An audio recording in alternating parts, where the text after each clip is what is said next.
Alright, hey guys. Perry Jones here. I was having some requests from people on Facebook to demonstrate some of the plays that Sylvans are capable of. There was a question about Sylvans being able to OTK or being able to put huge amounts of field presence on the board, and seeing how they're going to be such a major player with what we know of their support that's coming out in Primal Origins. I thought that I'd go ahead and just do a video with a sample hand or two and just show you some of the amazing things that this deck is capable of. So for my sample hand, this is kind of your ideal hand that you really want to open with this deck. The first thing you want to get is Mount Sylvania, the field spell. This card is absolutely amazing. This card does two things. The first thing that it does is that once per turn, you can send one plant-type monster from your hand or face up on the field to the graveyard to put any Sylvan card on the top of your deck. So it's basically like one of the, it's the top decking effect of Lava Chain. So having that in a field spell is just absolutely amazing, especially because in this deck, you really don't mind your plants going to the graveyard because you run triple Miracle Fertilizer. So at any time you can just, discard one of your big plants and then just Miracle Fertilizer it back in a later turn for free, which is just absolutely crazy. So you're going to want the Mount Sylvania in your hand. Another thing you're going to want is you're always going to want access to your Lone Fire, and you're primarily going to be using this as your normal summon initially, just because this monster right here, for the cost of your normal summon, gets you any monster, for the most part, in your deck, which is just absolutely insane. You distribute this guy, and because there's no level restriction on his effect whatsoever, so you can just bring out one of your boss planet monsters and go off from there. The other thing that you're going to want is, ideally you're going to want 1-for-1. 1-for-1 is amazing because it gets you access to your Spore. Actually, in my deck, I used to also run 2 copy plants, which I think once we get Sprout Collite in the Legacy of the Valiant Special Edition, or the Deluxe Edition, excuse me, I will probably be running the copy plants again. But as for right now, I just cut the copy plants because I had too many monsters in my deck, and I was drawing hands of too many monsters, and I couldn't get combos going, and the deck stalled out too early. So right now, the 1-for-1 is just for the Spore. And you're going to want to see your Spore because that obviously gets you your synchro plays. So moving along, Dandelion. Dandelion is another one of those plants that its effect is just absolutely ridiculous in this deck, because Dandelion is always a great discard outlet for 1-for-1 or for Mount Sylvania, just because you pitch it to activate one of their effects and get 2 free tokens that you can use for other things, which is just absolutely amazing. Not to mention it's great late game when you already have Dandelion in grave and you just top deck a Debris Dragon and go Black Rose and nuke the field. It's just absolutely nuts. Following up with Dandelion, best way to use Dandelion's tokens other than Synchron is Super Solar Nutrient. Super Solar Nutrient is also good with your Peacekeepers or your Kamushimus that you have to have on the field if your hand isn't that great, because Super Solar Nutrient, you activate it by tributing a level 2 or lower plant-type monster, which also includes the fluff tokens, and then you can special summon from your deck any plant-type monster whose level is less than or equal to that monster's level plus 3. So a fluff token will get you a level 4 or lower, a Kamushimu will get you a level 5 or lower. But mainly you're just going to use it to get Lone Fire, another Lone Fire from your deck, since you can run it at 2, because Lone Fire gets you around the weaknesses of Super Solar Nutrient, because Nutrient is a huge MST target, just because it's kind of like Call of the Haunted. When it goes, the monster it brought out goes. So, also there's the level limit, there's the level restriction on the Super Solar Nutrient, and Lone Fire gets you around all of those things, because when it tributes itself, it kills the Super Solar, you get your special summon off the Lone Fire, and that just allows you to completely make the best of Super Solar Nutrient without really having to pay anything for it, which is amazing. For the 6th card that you're going to want in your ideal hand, it would literally just be any other monster, just that you have another outlet for 1-for-1 or for Sylvania. So, not to mention it, For this particular hand, I just grabbed a Hermitry because Hermitry I run at 3, and it's great to just put in the graveyard to set up a Miracle Fertilizer play later. So now let's get on to, if you open this, what you want to do and where that can get you. So obviously you're going to want to start off by playing Mount Sylvania. Then from there, you're going to normal summon Lone Fire.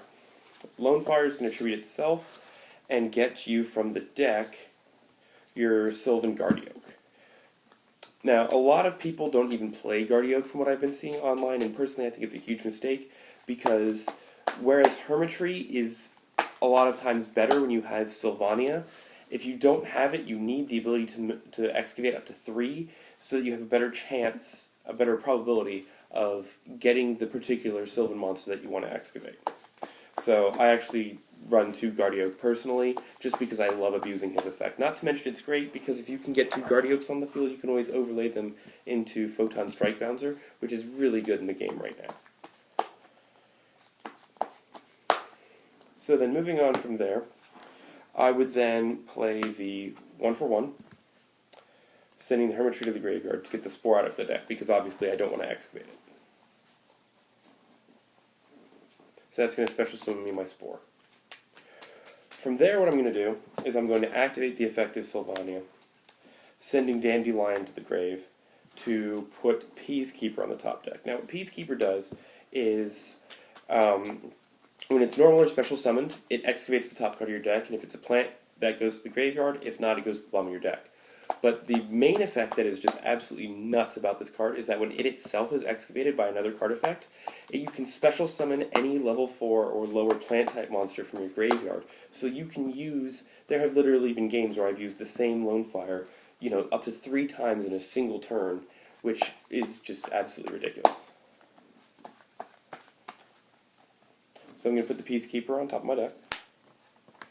Then from there, we're going to activate Guardioak's effect, and I'm going to excavate 3. So obviously the first one is the Peacekeeper. Then from there, we're going to get Martial Leaf, which would be great if you're going second, you're putting a monster on the field. And then another Martial Leaf. Absolutely incredible. So you could have out of those 3 excavates, you get 2 monster nukes and a special summon of your Lone Fire, which is just absolutely insane. And then, of course, since you sent the Mount Sylvania, you're going to get your 2 tokens, your 2 level 1 fluff tokens off of the Dandelion. So then from here, you're going to want to set up some free pluses. So you're going to Synchro Spore with 1 of your level 1 tokens to get yourself Formula Synchron. Obviously, Formula Synchron on summon, it's going to give a free card to you.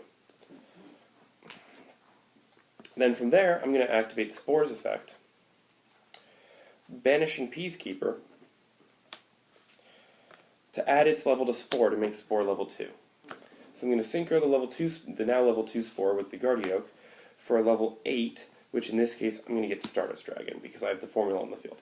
You'll synchro this Stardust with the formula for Shooting Star Dragon, which is hard for a lot of decks to bring out, but good lord is this monster just absolutely nuts.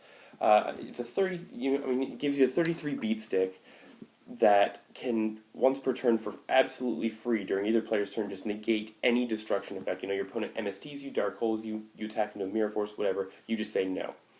Also, anytime your opponent attacks, say they do manage to get out something like a Neospatian Grand Mole or something that's just really going to, mess up your setup, you can just negate the attack by banishing that monster and Shooting Star, and then in the turn Shooting Star comes back and the monster banished does not. So, just so many good effects. Not to mention if you're running a lot of tuners, as I imagine my deck will be playing more once some of the Primal Origin Spore comes out, you can, once per turn, also reveal the top 5 cards of your deck, and then Shooting Star Dragon gets to attack once for each tuner that you reveal. So you could potentially OTK with this if you revealed 3 just with him, because he'd be able to attack 3 times for 9,900 damage, which is just absolutely ridiculous. So then moving on from that, we're now left with the Shooting Star, the Sylvania, the Lone Fire, and the token. So from there what I'm going to do is I'm going to activate Super Solar Nutrient, attributing the last token, to special summon another Lone Fire from my deck. Then both Lone Fires are going to attribute themselves, each one individually obviously, for Hermitries. One Hermitry apiece from the deck.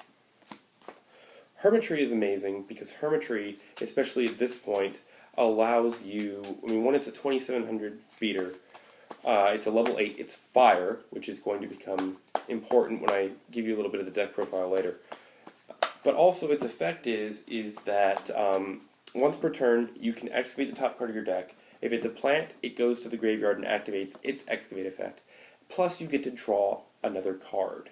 So, like with this, if I excavate a plant off of both of these, I get 2 free cards. And considering the the card that I already drew off of the Formula Synchron earlier, being able to make this field plus get 3 cards to your hand out of it is just such an amazing play. Also, Hermitry is amazing because its excavate effect is that when it's excavated, you get to look at the top 3 cards of your deck, not having to show your opponent, and put them on the top of the deck in any order you want. So you can either put cards that you want to excavate with other Sylvans on top of the deck first, or you can set up Mount Sylvania plays later, or you can even just, you can just set up your next turn's draw. Especially if you excavate Hermitry during your opponent's turn with Sylvania, you can just set up what you want to draw based on what your opponent is putting on the field now. So let's go ahead and just test out. So we'll activate the first Hermitry, get a Super Solar Nutrient, so it goes to the grave. The second Hermitry is going to excavate a Commission Remove, so I'd be able to destroy a spell or trap on the field at this point. And then I would draw another card, which, by the way, these are mistakes. I don't have them for this deck at the moment, so if you see these, it's just a mistake. So then I would go ahead and I would overlay these two. If I'm going second, I would obviously attack with all of these guys for game. But if not, then what I would do is I would go ahead and if I'm going first, I would overlay those two for a Divine Dragon Knight Felgrand. And then I would set my mistake, which having, in this current format, having a Shooting Star Dragon, the Divine Dragon Knight Felgrand, and the Sylvania, plus a face-down mistake, is really just a first-turn play that so many decks are just going to not be able to play Yu-Gi-Oh! Through. Just the mistake itself, plus the fact that Shooting Star can protect any of your other cards